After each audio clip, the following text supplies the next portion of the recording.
qodob waxa tahay ugu yiri dhinacyada garbaha loo lamaya mid kamida yaa wuxuu rabaa doorashadii oo dhicin inuu natiijada sii ogaado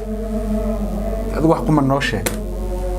dawa sida arinta dhan oo caqabad ah waa inta ma doorashadii oo dhicin natiijadeeda see lagu ogaan karaa wax aqal ma markaad wax noo sheegayso ninka horta wax ku sheegay muxuu ahaa bal iska badaa ninkaas marka adigu ninka wax ku sheegay wax ka soo qaadayso wax macquul ah oo adigu aad dadka u sheegi karto yaa laga soo qaadaa laakiin doorashadii oo dhicin natiijada ka soo bixi doonta ma inta cod ee uu rabo inuu ku guuleysto ama lagu kala guuleysanayo yaa la rabaa in la sii ogaado haddaan la sii ogaanin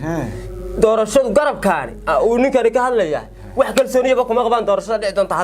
haddaysan hadda sii ogaan sida darteed haddaan la sii ogaan suurtagal maahan in doorasho dhacda lamana in la sii ogaadaahina suuragal maaha waagi hore anagu geelay baan haynay hasha geela ilmaha caloosheeda ku jira waxa la yiraahdaa uurjiif hooyadii buu ku gowracan yahay si fiican ilmaha uurjiifka nirig iyo qurbac mid yahay lama yaqaan sheekadu soo kama dhigna inuu inoo sheegayo ilmaha ku jira uurka hooyadii qurbac iyo nirig wuxuu yahay maya ragba meesha isku haysta wax ogaale ninkaas waa inay hadda sii ogaadaan si doorashadu u dhacday ku guuleysanay adar kuwaas waa ku talo anigu garan maayo adigu ma taqaana